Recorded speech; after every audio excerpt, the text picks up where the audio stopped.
Wizkid, Davido, or Burna Boy, the three-headed monster of Afrobeats? Who do you think is the real king of Afrobeats? Before you answer, remember this. All three didn't just dominate a genre. They helped turn Afrobeats into a billion-dollar global industry. And their rise says something important about you.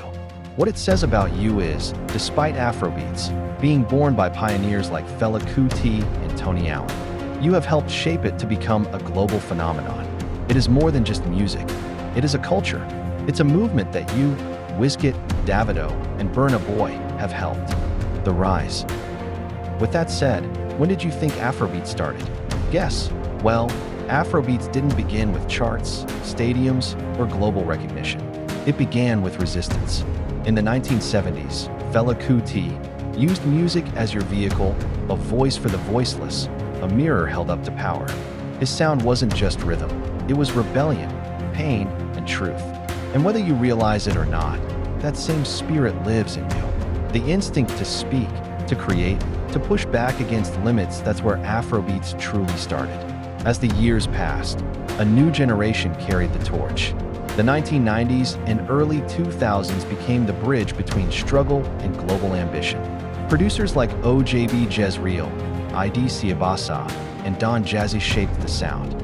Artists like Two-Face EDBA, D-Banj, Wande Cole, and P-Square proved African music didn't need validation to matter. When African Queen traveled across continents, it wasn't luck. It was the result of a system already in motion long before anyone claimed to bring structure from the outside. Then came the 2010s, the era most people recognize. Wizkid brought the smooth global appeal. Davido delivered anthems that united crowds. Burna Boy carried the fire of Fela Kuti into a new age. But here's the truth, they didn't rise alone. They stood on foundations built by decades of struggle, innovation, and belief. And this is where you enter the story. Afrobeats didn't explode because of artists alone. It exploded because you streamed, shared, argued, celebrated, and believed. Every playlist you made, every song you replayed, every moment you felt proud of the sound, it all pushed the genre forward. You aren't just a fan, you are the fuel. The rise of Afrobeats is really the rise of collective ambition. The same force that shaped this genre is already inside you. The challenge. How is the culture already inside you? Put it this way, you connect to Afrobeats for a reason. For every rise, there's resistance. And Afrobeats faced more than most genres ever will. Long before global playlists and sold-out arenas, the sound was dismissed, misunderstood, and boxed into stereotypes. Western labels didn't see potential, they saw regional music. Radio stations ignored it. Award shows overlooked it. But even within Africa, the industry struggled with piracy, limited infrastructure, and a lack of global distribution. The world wasn't ready, or maybe it simply wasn't paying attention. Artists had to fight twice as hard, not just to create, but to convince people their creation mattered. Producers worked with limited equipment, often building entire hits from cramped rooms powered by generators. Managers hustled without roadmaps. And every artist who tried to break out faced the same question. Will the world ever take us seriously? But the biggest challenge wasn't external. It was internal. Afrobeats had to define itself. Was it Afropop? Was it Highlife? Was it Fuji? Was it African music trying to fit into global standards, or global music trying to understand Africa? That identity struggle shaped the sound, the culture, and the movement. And here's where you come in. You have faced the same situations. Being underestimated, misunderstood, as well as being told your dreams are too unrealistic, or not for people like you. Afrobeats didn't just fight for recognition. It fought for the right to exist without apology. The same fight you have had in your own life. Think about it. The challenge of Afrobeats wasn't just breaking into the world. It was proving that African creativity didn't need permission. It didn't need validation, and it didn't need acceptance. All it needed was your genuine support. And every time you chose to support the sound, the culture, and the overall vibe of Afrobeats, you helped push that message further. But wait, that's not all. There's more. The turning point. Did you know that the turning point is mainly because you helped get to a place where the world can no longer ignore it? For Afrobeats, that moment didn't come from luck or a single viral hit. It came from years of pressure building until the sound finally burst through the walls that once contained it. Streaming platforms broke borders. Wizkid's Oju Elegba didn't just resonate, it connected cultures. And when Drake started working with Wizkid, this didn't validate Afrobeats, it revealed how powerful the sound already was. Davido's Fall didn't just chart, it became one of the longest-running Nigerian songs on Billboard. But the real turning point wasn't the artists. It was the audience. It was you. Every time you shared a song, argued about your favorite artist, or introduced someone to the sound, you expanded its reach. You didn't just consume Afrobeats. You carry it. You help it cross oceans. You helped it break algorithms. You helped it become a global language. The turning point of Afrobeats wasn't a moment in music history. It was a moment in identity. A moment where African creativity stopped asking for space and started taking it. And whether you realize it or not, you've had turning points like this, two moments where everything changed the second you stopped waiting for acceptance. The strategy. With that said, what do you think the strategy is behind Afrobeats becoming a billion-dollar global force in the industry?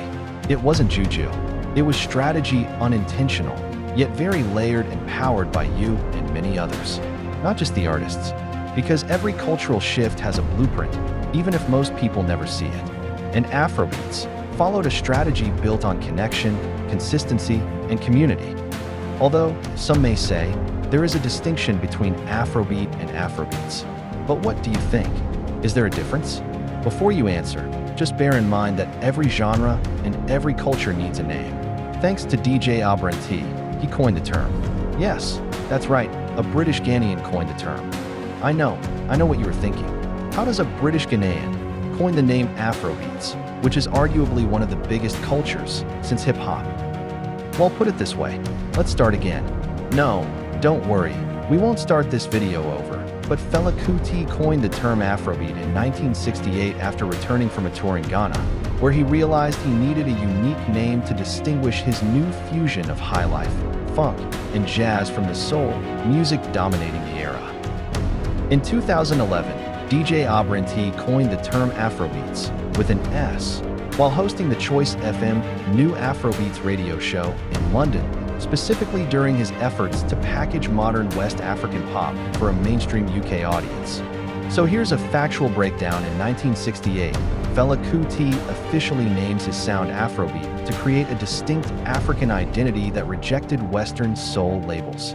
In April 2011, DJ Abranti launched the first ever Afrobeats dedicated show on Choice FM, which is now capital XDRA. DJ Abranti used the plural S to group diverse sounds like Azonto, Hip Life, and Nijapop into one digestible category for the general casual listener to understand, whether intended or not.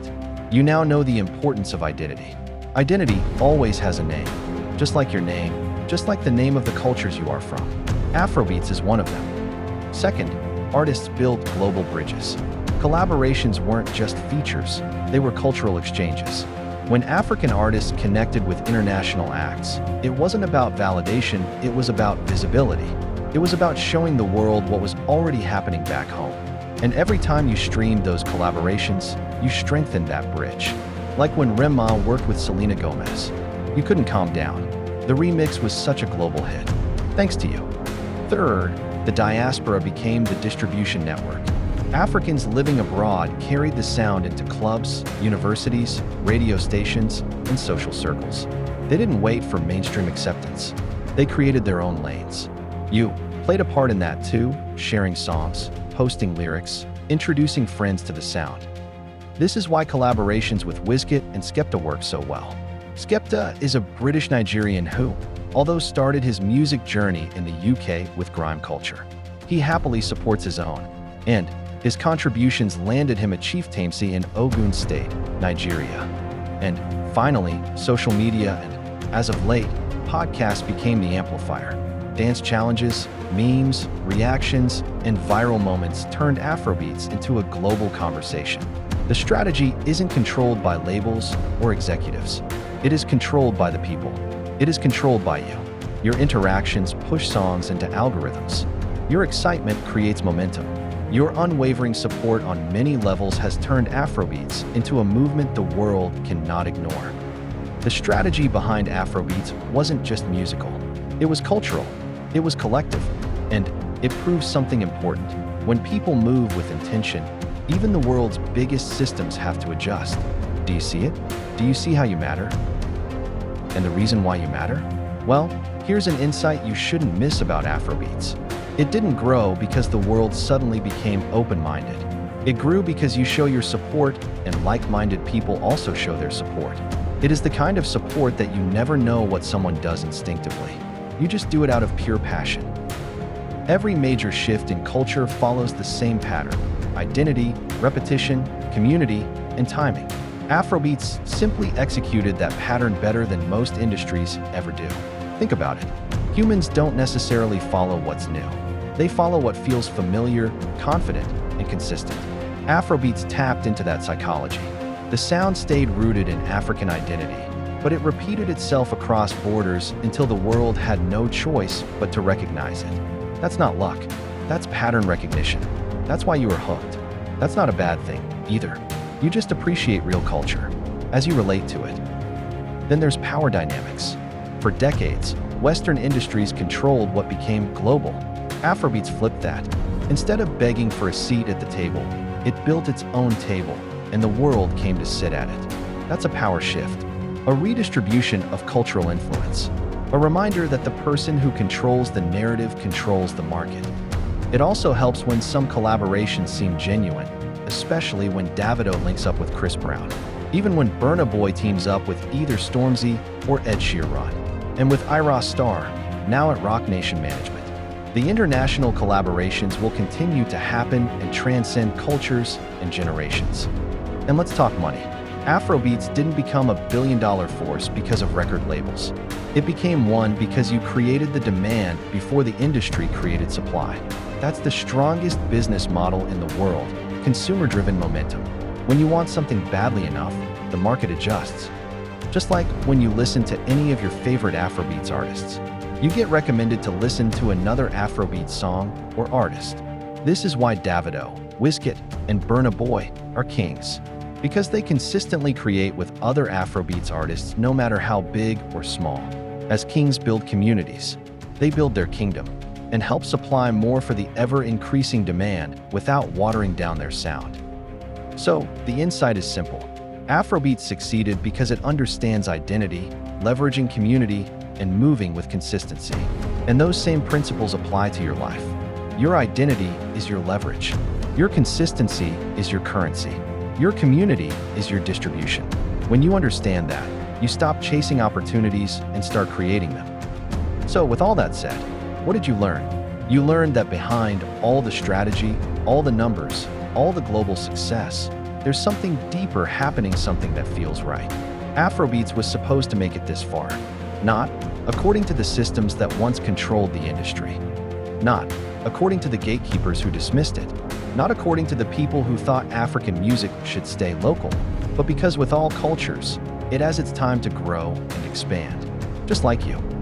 Even if you are in one location, by nature, you grow in various aspects of your life. And this is just like Afrobeats. It's not just music. It's a culture. It's a movement. It's something that no matter the generation you can appreciate true identity. This is why it was smart for Ashaki to sing only in the Yoruba language. Yet the world felt it. So he was no longer feeling lonely at the top. Despite all this, I am sure you are aware by now that Afrobeats is a sound that wasn't invited to the global stage. It demanded to be on the global stage. For example, Burna Boy singing at England's Women Euros win. Let's put it into further perspective. And did you know? Their manager is Dutch, and her favorite artist is Burna Boy, and she sang with him at that tournament celebration. And here's the irony. The very things the world once ignored, the drums, the language, the culture, the identity, are now the things it celebrates. The same rhythms that were once labeled too African are now the rhythms everyone wants to dance to. The same artists who were once overlooked are now selling out arenas in cities they used to dream about.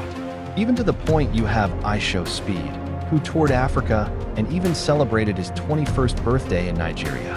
This is a victory, not just for Africa or Afrobeats. It's a victory for you, too. Even if you're not African and you just love the music, you love the vibe. This victory belongs to you because you didn't wait for the world to approve Afrobeats. You loved it before the world understood it. You support it before the industry invests in it. You carry it, stream it, defend it, argue about it, and celebrate it. You were part of the movement long before the world realized it was a movement. And that's the truth. Afrobeats isn't just global, it is personal. It's the sound of resilience, the sound of identity, refusing to shrink, refusing to fit into a negative narrative, the sound of a culture that rose despite every reason not to, the face of resistance, the face of no matter the struggles you may face in any part of your life. And deep down, that's why it hits you so hard. Because Afrobeats is more than music. It's proof that you can come from anywhere, be underestimated by everyone, and still rise higher than anyone expected. The principle. So after everything you've learned so far, here's the real question. What's the principle behind Afrobeats becoming a global force? What's the deeper truth beneath the history, the struggle, the strategy, and the success? It's simple. Afrobeats grew because it refused to shrink. It refused to apologize. It refused to wait for acceptance and validation. You can also apply this to your everyday life. Just be yourself. Think about it. Afrobeats didn't rise because it was perfect. It rose because it was authentic. It didn't try to sound like anything else. It didn't try to fit into anyone's expectations. It didn't try to dilute itself to be accepted. It showed up as it was, loud, colorful, emotional, spiritual, joyful, painful, and unapologetically African. And the world adjusted. That's the principle. When you stand in your identity, the world eventually moves around you. Fela Kuti didn't wait for approval. The early 1990s artists didn't wait for acceptance. The 2000s artists didn't wait for validation. The 2010 stars didn't wait for permission. And you? You've spent years waiting for the right moment, the right opportunity, or the right conditions. But Afrobeats teaches you something different. It teaches you that momentum comes from movement, not perfection. It teaches you that identity is a strategy. It teaches you that consistency is louder than doubt. And here's the part most people miss. Afrobeats didn't grow because everyone believed in it. It grew because a few people believed in it enough to keep going, enough to keep creating, enough to keep pushing, enough to keep showing up. That's the principle you need to take with you. You don't need the world to understand you before you start. You just need to start. Because once you move with intention, the world eventually catches up just like it did with Afrobeats. And Afrobeats is not going anywhere. If anything, it's only getting bigger and better. For example, Ira Star is already signed to Jay-Z's Roc Nation management. So you can only imagine the endless possibilities. Like, who do you predict will be the first Afrobeats artist to headline at the Super Bowl halftime show? So you can see exactly why Afrobeats is a billion-dollar global force in the industry and why Very Dark Man and yourself support the movement intuitively. So,